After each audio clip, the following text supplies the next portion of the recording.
A very warm welcome to Lotus on Track. This week we're at the legendary Spa Francorchamps circuit in Belgium for a combined race from the Lotus Cup Europe and Lotus Cup UK. Over 50 cars entered this weekend on the fantastic circuit. Cars on the formation lap for the second race of the weekend. 40-minute encounter. Yesterday's 20-minute excursion was won by Gavin Kershaw, and he lines up on pole position for today's race. They're on their formation lap now, and when they come back it will be a standing start ahead of 40 minutes around what ranks as one of the drivers' very favourite circuits. All manner of Lotuses entered. We are in for a real treat. Well, this is how they line up, with in pole position Gavin Kershaw, and alongside him Mark Fullerlove, Gregory Rass and Remy Pochevin in the second row of the grid. Good to see Remy back and going well. Jean Rass, Gregory's brother, is in fifth, with Jean-Baptiste Mersnier in sixth, and always good to see Gavin Kirby well up the field in seventh.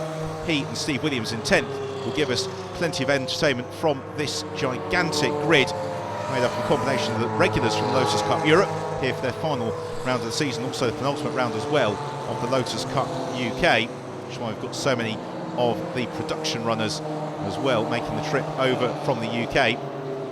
Plenty of dicing in prospect, I fear, with Gavin Kershaw there in the marvellous Evora in pole position. Mark Fullerlove there in second in the silver 211 has been very rapid throughout the year, and good in third place to see Gregory Rass going so well in his Evora. That car has just been going quicker and quicker over the course of the season. And there's Gavin Kirby. Not seen as much of him with the light during 2011.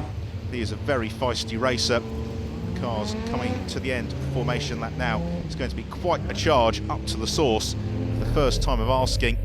We're in car with John Rass as we look towards the gantry. Greg Gazechka, another drivers carrying our in-car camera this weekend, coming to his mark. So we look for the green flag. There it is, about 3 kilometres away at the back of the grid. So that means the drivers get the 5-second board, and then the red lights will flash on when they come out. We will be racing here at Spa. Here are the red lights. Who's going to make the jump as they accelerate up towards the source for the first time as the lights go out very shortly? It's been long hold. Away they go now. It's a brilliant start from the red car, Remy Pochevin, who jumps between the front row. And it's Pochevin, I think, who's going to get the run up towards the source the first time. He's going to edge out Mark Fullerlove.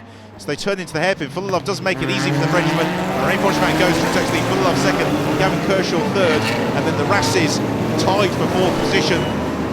Gregory Rass in the white Evora and John Rass in the orange Exige. Everybody cleanly through, so they plunge down the hill to the legendary Eau Rouge corner. Already Remy Pochevin trying to build out an advantage over the rest of the field, although the Evoras are so quick, you can possibly expect to see them going well on the run along towards Les Combes. Production battle through Eau Rouge, two abreast, as you'd expect on the first lap, as Gavin Kershaw is being squeezed by Pochevin, but Kershaw's going to go through and take the lead of the race. So the man who won yesterday started from pole. He goes into the lead. Mark Fullerlove also just able to sneak through and pinch second, as well as Tom Chataway turns through Les Combes with a gaggle of Exiges on his tail down the hill, and it is Kershaw who's just got the advantage over Mark Fullerlove, with Pochevin, Gregory Rass and John Rass next men through. Everybody safely through in the midfield. Simon Deacon in the black 39 car just picking his way through as we go in car with John Rass in pursuit of brother Gregory just ahead of us. Now John in the Exige would expect to be quick through the corners, whereas the Evora of Gregory Rass may well pull away from us on the straights. Let's see if that happens. We go through this very quick sequence of left-handers. Now onto the straight. The Evora just disappears. It's Gavin Kirby. It's had a bit of a moment. He is going to recover well down the field. Plenty of places for him to gain. Let's look at the speed carried by Gavin Kershaw as we accelerate through towards the end of the first lap. They move down through the brakes and into the bus stop chicane. John Rass closing up on the diminutive, at least comparatively diminutive, Exige on the tail of his brother. A little bit of a moment there for Jean-Baptiste Mersnier and the 107 car. Back in car with John Rass. It's Gregory Rass just able to stretch his legs slightly on him. Gavin Kershaw in the lead of the race.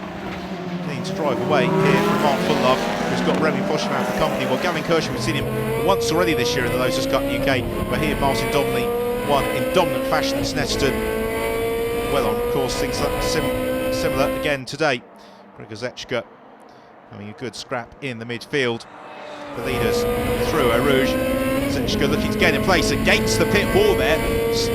fairly dicey. Right, let's ride in car Gregor Zechka into Eau Rouge. Do we lift? Very slightly.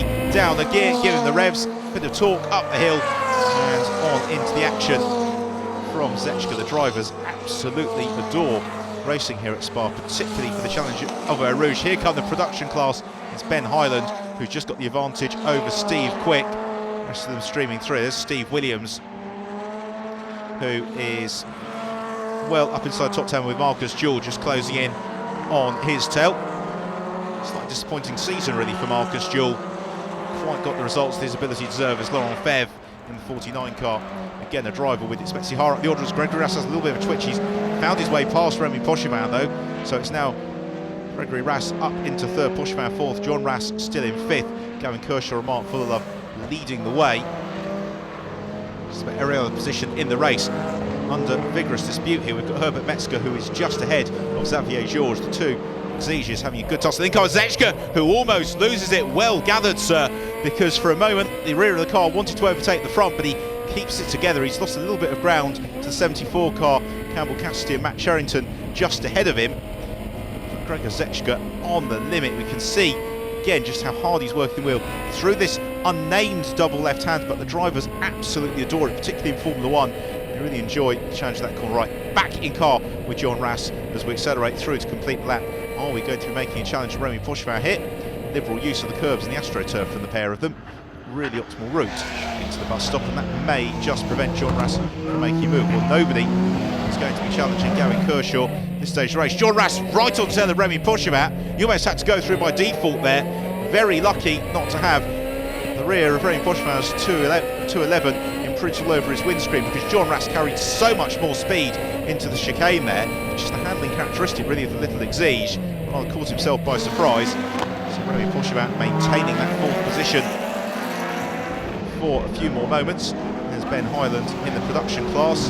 He's got a couple of the 211s around him to play with, which really I think illustrates just how well he is going. And then it's Steve Quick who's heading the next group of production cars, arriving in somewhat disorderly fashion into the bus stop chicane. This is exactly what we want to see.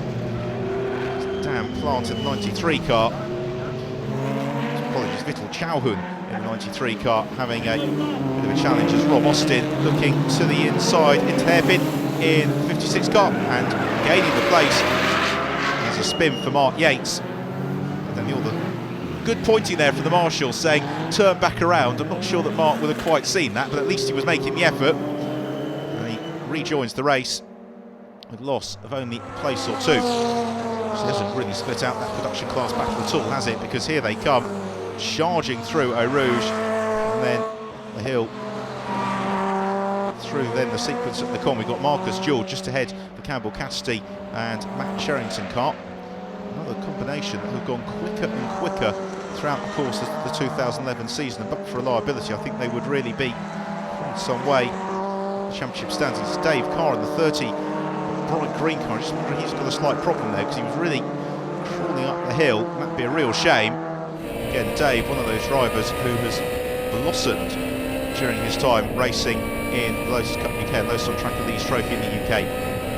Back to the fight for third position, and John Rass still trying to find a way past his brother Gregory Rass. He's got plenty of time with which to do so, but all the while this man, Mark Fullerlove, is driving away from them in second position. The story of Mark Fullerlove's 2011 season, when Gavin Kershaw's come out to play as the Rass brothers synchronised sliding through the bus stop, and it's worked in favour possibly of John Rass. He closed on tail of Gregory Rass, who then just moves away from him as he gets to put his right foot on the loud pedal. The extra power of the Evora able to buy himself a couple of car lengths, which then immediately disappear under braking into the hairpin at the source, and John Rass again looking for the exit. Gregor Zechka, who'll be riding in car with just on the tail of Dennis van den Sarvel. They exit the chicane and accelerate on towards the source. Now, good exit from the source means that Zechka could look to make the challenge as they head down towards Eau Rouge. Looks to the outside of van den Sarvel as they arrive into the hairpin. Is he going to go for the switchback dummy here? He could well do. Dennis van den Sarvel runs out wide. Gregor Zechka gets some power. Nice snurling. Through he goes. Textbook manoeuvre, or does he? Because I can still see flashes of orange just to the left of the screen. Ben Hyland, Rob Austin and Steve Quick descend en masse, with Ken Savage now for company in the battle for the lead, the production class into La Source. Here they come down the hill towards Eau Rouge. Steve Quick's decided enough of that. I'm going to try and make a gap on Highland and Austin. Here they come through Eau Rouge, and Rob Austin really trying to put the pressure on to Ben Highland. Back to the brothers Rass, and it's still Gregory just maintaining that advantage over John Rass. Likewise Marcus Jewell maintaining his position momentarily. But what of the production class battle? We'll find out shortly as Remy Pochevin continues his slide down through the field. Just wonder whether Remy's got a problem here, because he's now being overhauled by Steve Williams. Somewhat uncharacteristic given the pace that we saw from Remy Pochevin earlier on in the year. Has Greg Ozechka made that move stick? Yes, he has. So Greg Ozechka making good progress past Dennis van den Sarve in that camera car. He's though got a little bit of empty track though before he gets on to the tail of the car in front of him. Production class squabble through the com as Gregory Rass running out incredibly wide there through Blanchimont. I don't quite know what he did there. He caught the end of the shot. John Rass though thinks about looking to challenge Gregory Rass into the chicane. The end lap, lighting up the rear tyres again. Plenty of fun in the Exige from John Rass. He's clearly thoroughly enjoying this battle with his brother Gregory, and with the opportunity to really stretch their legs around the Spa circuit. So many different corner types. It's a great opportunity to examine the relative characteristics of the Evora and the Exige. Again, John Rass trying to get the run on Gregory Rass, moving to the side of him. They're going to have a drag race down towards Eau Rouge, which is going to be run by the Evora of Gregory Rass. Well, we are going for a break. We'll be back here at Spa in a few moments' time with more action at Lotus on Track.